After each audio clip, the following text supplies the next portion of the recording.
Road రవాణా సంస్థ టీఎస్ఆర్టీసీలో ఆనాడు కేసీఆర్ గారి ప్రభుత్వంలో కార్మికుల యొక్క న్యాయబద్ధమైన డిమాండ్లను ఆనాడు పూర్తి స్థాయిలో కేబినెట్లో చర్చించి తదుపరి వారిని రాష్ట్ర ప్రభుత్వ ఉద్యోగులుగా గుర్తిస్తూ ఆ సంస్థను ప్రభుత్వంలో విలీనం చేసిన విషయం మీ అందరికీ కూడా తెలిసిందే.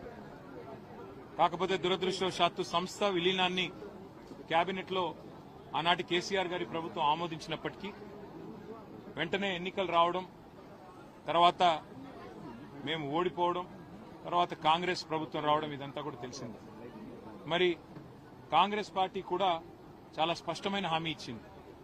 వెంటనే ఆర్టీసీని విలీనం చేయడంతో పాటు ఆ కార్మికులకు న్యాయం చేసే విధంగా పీఆర్సీ ఇవ్వడంతో పాటు అన్ని రకాల ప్రభుత్వ ఉద్యోగులుగా వారిని గుర్తించిన తర్వాత వచ్చే అన్ని రకాల హక్కులు కూడా వారికి కల్పిస్తామని చెప్పి ఆనాటి కాంగ్రెస్ పార్టీ, ఈరోజు ప్రభుత్వంలో ఉన్న పార్టీ ఆ రోజు వాగ్దానం చేయడం జరిగింది.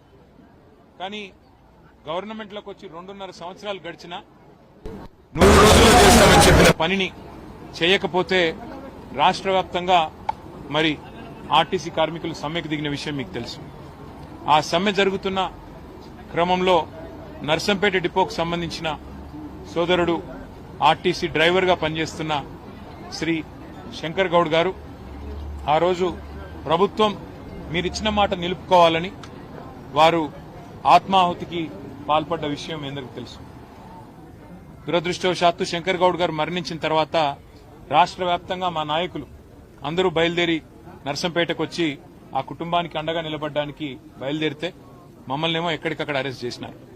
మా సుదర్శన్ రెడ్డి గారిని అయితే శంకర్ గౌడ్ గారి అంత్యక్రియల రోజు 12 పోలీస్ స్టేషన్లు తిప్పి కారేపల్లిలో చివరికి ఖమ్మం జిల్లాలో అక్కడ తీసుకుపోయి పెట్టినారు.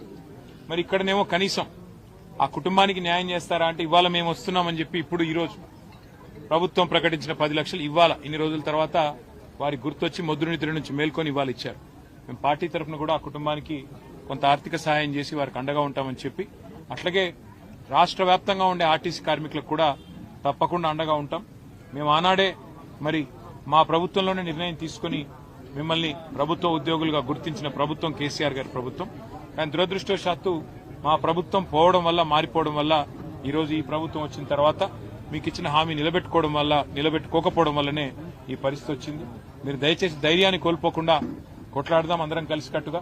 మీకు న్యాయం జరిగేదాకా, కాంగ్రెస్ పార్టీ మీకు ఇచ్చిన మాట నిలబెట్టుకునేదాకా మీ తరపున మేము కూడా గొంతు విప్పుతూనే ఉంటాం, మీతో పాటు కలిసి నడుస్తాం. కానీ ఎవరు దయచేసి శంకర్ గౌడ్ గారి లాగా ప్రాణత్యాగాలు లాంటివి చేయవద్దని, మీ కుటుంబాలకు శోభ మిగిల్చవద్దని కూడా వారిని ప్రార్థిస్తూ, మరి ఇట్లాంటి సమయంలో రాజకీయాలు పక్కన పెట్టి అందరం కూడా వారి కుటుంబానికి అట్లాగే ఆర్టీసీ కార్మికులకు అండగా ఉందామని చెప్పి కూడా విజ్ఞప్తి చేస్తూ సహకరించిన మీడియాకు కూడా ప్రత్యేకంగా ధన్యవాదాలు. Thank you.